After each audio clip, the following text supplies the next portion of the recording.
morning and welcome to Thought for the Day on behalf of Avon Valley Churches on Thursday the 15th of October 2020.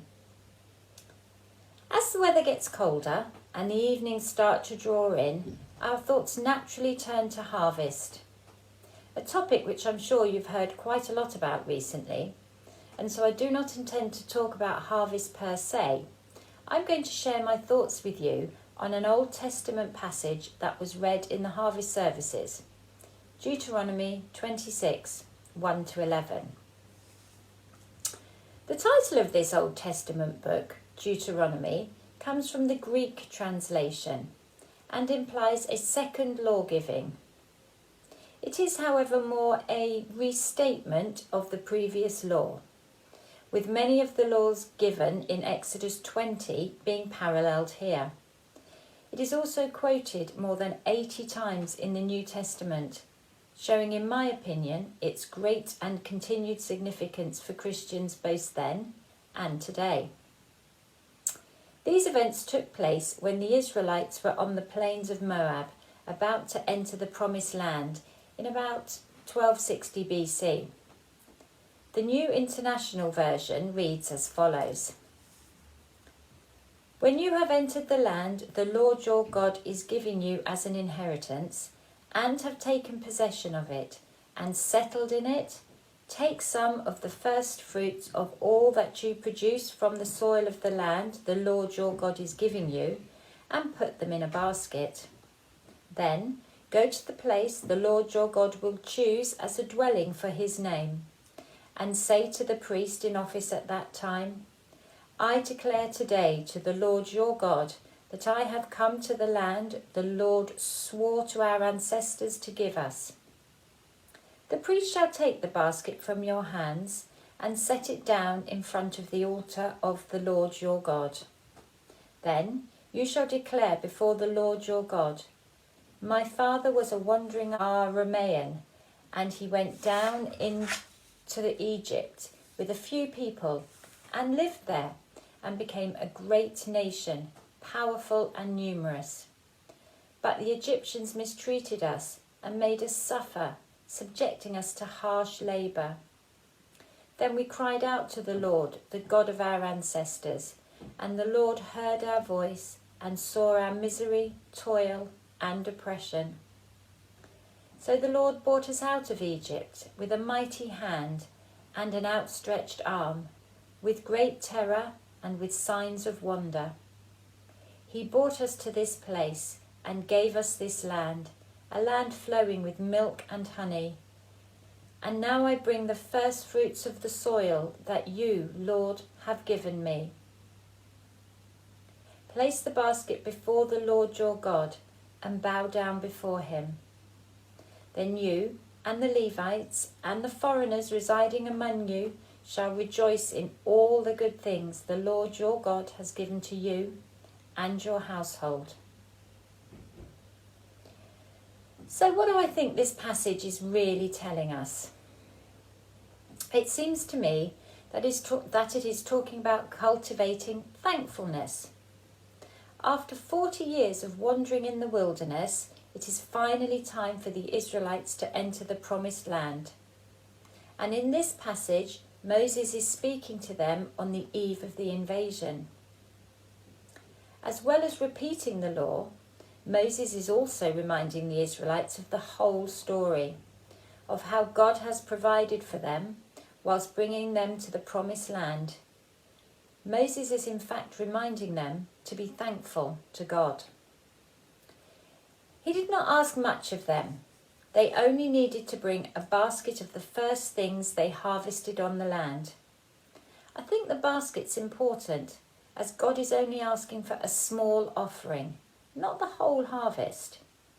If we think back to the time in the wilderness, we remember that God provided for the Israelites with manna from heaven. So why did this not continue in the Promised Land? Maybe because he had something better in mind. The Lord has prepared a world full of wonderful things to taste and smell and eat. He wants people to interact with it by gathering its produce from trees, plants, and the animals that he has made. As we eat these things, we share in God's goodness. In one sense, all these things are as miraculous as the manna. How does this seed grow and produce not only edible, but pleasing things from the dirt? God does it. God made this DNA. Imagine a computer program that would do such things. That person would be an instant celebrity or millionaire. In reality, it is made possible for us by the grace of God. Sadly, these miracles that we experience on a daily basis are not always counted as miracles, not because they are not in every way special, but because they have become commonplace and expected. How can we practice a daily routine of thankfulness? The Israelites were also asked to take their offering to a priest. Under the Old Covenant, man could not freely come before God without a priest. God is holy. Nothing we bring before him would be acceptable. This is the reason a priest is necessary to function in between God and man in the Old Testament. In the New Covenant, Jesus Christ is our high priest. All our offerings and prayers go through him. He might be out of sight, but he is very much a key part of our worship. When making this offering, they were asked to declare this day to the Lord my God that I have entered the land which the Lord swore to our fathers to give us. Here they are acknowledging that everything we have thanks to the grace of God. This theme of the land and its provisions being a gift from God runs throughout the passage. To further cultivate an attitude of thankfulness, after handing the harvest to the priest, Moses tells the Israelites to recount the story of how they arrived in the promised land. We read this in verses 5 to 10, and it tells of how Jacob led them down into Egypt, where the first few grew to be a great nation, powerful and numerous, but that they were also oppressed by the Egyptians, causing them to flee into the wilderness, where God provided for them for 40 years before bringing them to the promised land.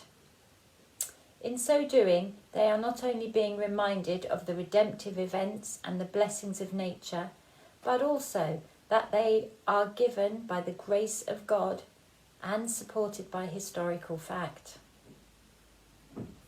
After the worship, they were to sit with their family and celebrate with a meal.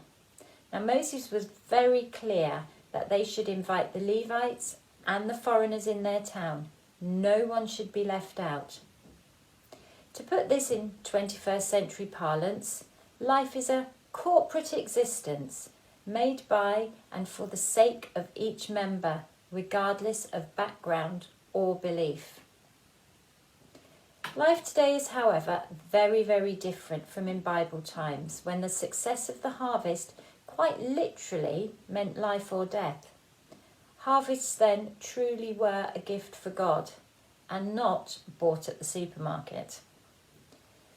Whilst there are some clear links to what we would think of today as a harvest festival in this passage, there is a much wider theme of thankfulness for all God's bounty. The challenge, I believe, is for us to cultivate a daily attitude of thankfulness to God for all his gifts, not just the edible ones, and to consider how, when so few of us are actually involved in food production in the modern age, we can offer our personal harvest, be it money, time, service, or acts of kindness, to God in thanksgiving. Thank you for being with me today, and I hope you continue to enjoy Thought for the Day on behalf of our Avon Valley churches weekdays at 10 a.m.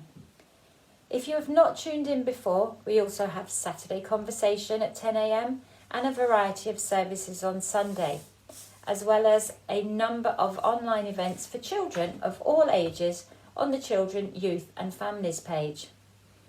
I am certain you will find something to interest you. Why not try something new, messy church perhaps, and see me helping by creating all kinds of crafty ideas, including painting with shaving foam and some edible but slightly odd treats. Until next time on Thought for the Day, God bless.